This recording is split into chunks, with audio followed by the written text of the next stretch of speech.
Hi, listeners. It's Becca and Brooke with the College Admissions Insider podcast.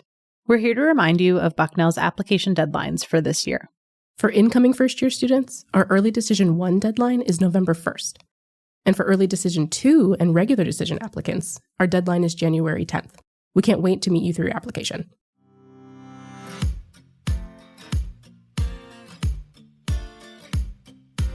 Welcome back to another edition of College Admissions Insider, the podcast where we explore timely and relevant topics related to your college search journey.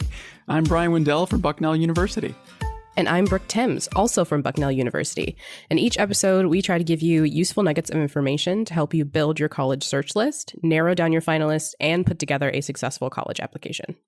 And speaking of building that college list, Brooke, we know that today's high school students don't just rely on websites and view books. They turn to social media to help them get a complete picture of life at a particular college. Right. And at some schools, the reverse happens too. Some colleges and universities will actually look at an applicant's social media to give them a fuller picture of who that prospective student might be. It's a really fascinating topic, and we've got someone here to help us break it all down. That's Becca Haupt, the Senior Assistant Director of Admissions at Bucknell University. And Becca, you may remember if you're a longtime listener, was actually on our very first episode of College Admissions Insider, where we discussed how you can choose a college even if you aren't able to visit that college. So we've asked her back today to talk about all things social media. Hey, Becca, welcome back to the podcast. Awesome. Thanks, Brian. Thanks, Brooke. Thanks for having me. Yeah, for sure. And as Brian mentioned, it seems like social media has become just as important as things like view books and websites when it comes to exploring colleges. But what exactly should students and families be looking for when they're examining all of these socials that a school or university might have? Yeah, that's a great question, Brooke. I think it definitely plays a role now more than ever. While websites and view books are packed with data and fast facts and statistics about a particular college or university, social media can sometimes do a better job conveying the vibe or the personality or even the aesthetic of a campus and its community. And in COVID times or post-COVID times, if we ever get there, I think social media will continue to play a role for those who aren't able to make it physically onto campus. That's a great point. And so there's obviously a ton of social media channels out there, and most schools are going to offer many of them. They want to try to reach students on as many different platforms as they can. But as a student, do you need to go through and look at all those different accounts, or are you okay just sticking with the ones you actually use? Like if you're just on Instagram, do you need to, hop on Twitter or Facebook to see what the school is saying? What's your recommendation there? Yeah, that's a great question too. Each social media platform serves a different purpose. And so even if you're more comfortable on YouTube or Instagram, the information you might be looking for might be better housed on something like Facebook or Twitter. And so generally speaking, Facebook and Twitter are places where campuses often post articles, links to campus news. Somewhere like Reddit is a great place to ask current students their opinion and how they're enjoying their student experience. Bucknell has a great YouTube channel, which actually has great footage of campus, interviews with faculty, staff, current students, and lots of other great resources there too. And then Instagram's really just for photos. And so browsing pictures of campus, pictures of what the students look like and how they're spending their time to, again, let you see what the day in the life of a Bucknell student would look like. Yeah, and you mentioned Reddit there is like possibly a way to get in touch with kind of current students and get a more unfiltered view of college life. And while colleges and universities, of course, have these official channels on Facebook or Instagram or Twitter, how can students get that unfiltered view of what people are saying on social media on all of these different platforms? Yeah, sure. There's, two main ways to do this. When I think about it, the first is using hashtags.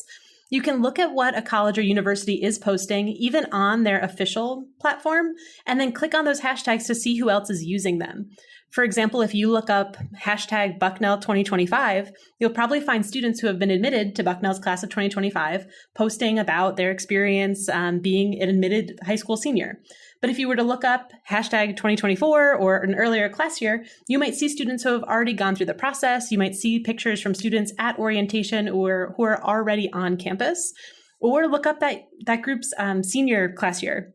You might also use hashtags related to the school's mascot, to the school's colors, anything else that you're seeing posted related to the university. You can always look up in the form of a hashtag and see who might be using it. And the second thing that you might want to do is use geofilters. And so whatever school or university you're looking at is located in a particular city and state. And on pages like Instagram and on Facebook too, you can actually tag a picture or a post with a particular location. That means you can look up Lewisburg, Pennsylvania and see what pictures have been posted there. You'll not only see members of the Bucknell community, faculty, students, and staff, but you'll also see community members, local businesses, downtown restaurants, and the larger community which the university is situated in. So geofilters are another great option to use in addition to hashtags to kind of see what maybe is beyond the university's official channels. That's great. I love the idea about geofilters because you're not just choosing a school, you're also kind of choosing a new hometown for 4 years. And so being able to see some of those real authentic photos is really important. Kind of building off that, what about if you have questions about what you're seeing or anything else about the school? It seems to me that there's a real unofficial and official approach you could take there as well. You could take the official route and contact the school directly by email or on social media, or you could go unofficial and find a student or an alum on social media and ask them your question. So what do you recommend there? Is there a best practice? Sure. So definitely stick to the official channels for the important questions, like dates, deadlines, elements of your college application. I would hate for you to miss a deadline because you DM'd an alumni about the application deadline rather than contacting your admissions counselor. At Bucknell, that's admissions@bucknell.edu. Or you can also find your admissions counselor who often will read the application for your geographic territory. They're a great person to get in touch with too with any of those official questions. But general questions about student life, just like on Reddit, where you can maybe meet or connect with other students, you can also find them on other social media platforms too. Bucknell also has an Instagram account. It's kind of I would say it's a blurred line between official and unofficial. It's called @IMRayBucknell. And I'm sure we'll put it in the show notes for you too, so that you can find it there. But it's current students take over the channel every single week. So they'll give you a glimpse of what it looks like to be a student on our campus for the week. They often ask students or prospective students to ask any questions. And so that's a great place to send a direct message to get a student opinion on where's the best place to eat downtown? What's your favorite thing to eat on campus? What are your favorite professors and what are the weekends like on campus? Those are questions that you can definitely ask current students or even alumni and even parents of current students like to engage with parents of prospective students too. Yeah. And Becca, I'm interested in talking about the kind of reverse situation of this as well, where a school is looking at an applicant's social media to get a better sense of who they are and the student that they'll be admitting. And so do schools like Bucknell try to find applicant social media accounts to see the kinds of things that they're posting? Oh my gosh, good question, but that is not part of our process here at Bucknell. We take a really long time to read our applications and give them a really holistic review. I have found myself scrolling on social media for far too long, and I have to imagine if we were to look at every single applicant's social media, we would spend a whole lot of time doing that. And can you imagine how awkward it would be if we accidentally liked an old picture while we were scrolling through? That would probably be embarrassing for both the admissions counselor and for the student. And so while it's not part of our practice, if a social media post is brought to our attention that is concerning or does raise some red flags, it is something that we'll look into. So if, for example, your teacher at school or your school principal were to catch wind of something that happened on social media and it were to be sent our way, we've certainly followed up with students who had some type of disciplinary violation at school and it has impacted their college decision. So it's definitely something you want to be mindful of, but ultimately not a part of our application review process. And as a follow-up to that, even if schools like Bucknell aren't going to track you down on social media, is it still a good idea for students to kind of sweep through their old posts and scroll back through everything and maybe even delete those that don't represent who they are now and today? Yeah, regardless of whether you're applying to colleges this year, a social media audit is always a good idea. You know, you really get to make choices about what your digital fingerprint or digital blueprint looks like and how you show up in the digital world. And that gives you a lot of control, right? To post things that reflect you as your very best self or post some things that you might not want future employers or future peers to see. So always a good practice to just make sure that you feel really good about what you're putting out there. Yeah, it's always good to make sure you're taking stock of what you have posted and are posting in those future instances that someone might look at your social media. But I'm curious too about whether or not there's a positive way that students can use social media on their applications. Say a student, has done a project or maybe is running their own business or something. Could they include that on their application and link to their social media? Yeah, absolutely. We have students drop links into their application all the time. While we can't at Bucknell at least always guarantee that we'll click every single link that a student presents us with, it certainly is okay to include it. For example, students in the arts might have a digital portfolio they want to show us, recordings of songs they've performed or dances that they've done. By all means, send those our way. In a similar regard, sometimes we see students apply to our Freeman College of Management who actually own a business and they manage a social media account for that business. We've seen students who bake cakes and cupcakes, students who make and sell jewelry, all sorts of things. And so if you want to link those in your application, again, more than welcome to. Can't always guarantee that we'll look at it, but we will try to.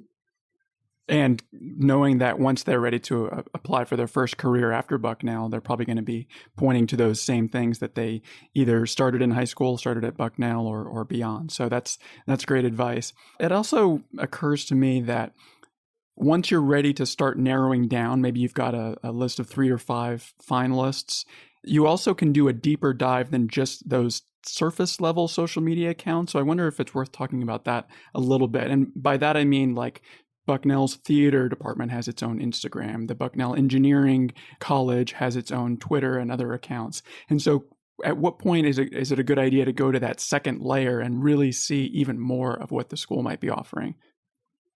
Yeah, that's a good point. A lot of colleges and universities have a centralized communications team, the folks who publish the official university channels, but there's nothing stopping individual clubs, teams, organizations on campus from creating their own social media channels. And so those are something that you might want to check out too. I know Bucknell's residential college program actually has a YouTube channel with some videos. I only just learned about that recently. They manage it totally on their own with students who are currently in the residential college program. So that might be you're right, the next layer, Brian, that you would want to take a look at. Yeah, a great way to get to know even better some of the programs that you're interested in and maybe getting a deeper look in what it might look like to be a major in that or even kind of discover some new majors that maybe you'd be interested in. And a lot of professors even will have their own accounts as well. So I'm just thinking, how many layers deep can we go here? Like even the professors themselves at prestigious schools like Bucknell have their own high profile and are quoted in all these different major newspapers and everything. And so they're kind of promoting their own work as well. And that's another way to even get a closer look at what's being said. And we didn't mention either is LinkedIn. LinkedIn's another place that some high school students may have already set one up, but it's really a professional form of social media. So if you are doing particular projects in high school that you want to highlight, that's a great place to do it and a great place to start to see what research faculty on our campus are doing or current students are doing. So that's another one that kind of bridges the gap between academics and your professional life and also is technically a form of social media. Yeah, I use that all the time for the magazine. When we're working on Bucknell magazine stories, I'll search for Bucknell University and then a specific industry. And it's amazing how many different leads we've found through that way. So I imagine a student could do the same thing, search for a school and an industry or even a specific company that they're interested in and start making connections that way. So finally, Becca, I'd love to kind of hear your takes on the risks of relying too much on social media. Maybe just pull that back and talk about that a little bit, especially when trying to assess your place in the college application landscape. I mean, if you trusted everything your friends were posting online, for example, you might think that every meal was perfect, every day was warm and beautiful, and every college application was accepted. So how can all of us take what we see on social media with a real healthy attitude? Yeah, that's a really important thing to keep in mind, especially when you find yourself mindlessly scrolling or starting to compare yourself to your peers or even experiencing some FOMO or fear of missing out because it looks like everyone is having such a great time and you're sitting at home. But odds are 9 times out of 10, right? Folks are only posting their highlight reel of their life. They're posting carefully curated moments and pictures of mostly, you're right, those sunny, beautiful, great days. While I hope that, and I wish every day at at Bucknell. It was sunny, and I hope if you were to come onto campus, students would be smiling and waving at you. It does rain in Lewisburg. It actually is raining in Lewisburg right now, and it's quite cloudy out today. But to tell you the truth, you might not see that picture on our social media page. So I would advise you to get on campus if you can. It's the best to begin to engage with our community with all 5 of your senses, being able to see what our campus looks like in person, not just on a screen. But we know that there are a lot of barriers to be able to do that right now. So in the meantime, social media is a great place to start. But if you can get onto campus to really see what's going on behind the screen, I think that's a great opportunity to do so too. Yeah, definitely. Well, I think that's going to do it for this episode of College Admissions Insider. Becca, thanks so much for joining us today. I think you shared some really great insight into how people can use social media to get a better look at the colleges they're applying to. Thank you both for having me. And thanks to you out there for listening, for checking out this podcast. We'd love for you to rate, subscribe, and share with your friends and family. It helps us reach more people. Also, if you're listening to College Admissions Insider through your web browser, we'd love for you to subscribe using your favorite podcast app as well. Just search for College Admissions Insider on your favorite app, whatever you use to listen to your podcasts. We'll be back for another new episode in just 2 weeks. In the meantime, we'd love to hear from you. You can send your questions or comments to podcast@bucknell.edu. We read every email you send, so please send away. And finally, you can follow Bucknell on all of its socials at BucknellU on Instagram, Facebook, Twitter, and YouTube. And you can also follow our student-run Instagram account, which Becca mentioned, which is at @IamRayBucknell. Find all of those links below in the show notes. And a special shout out to Leah Mallett, who runs all those Bucknell social media accounts. She does a great job keeping our community informed, inspired, and entertained. Thank you so much for listening. We'll see you next time.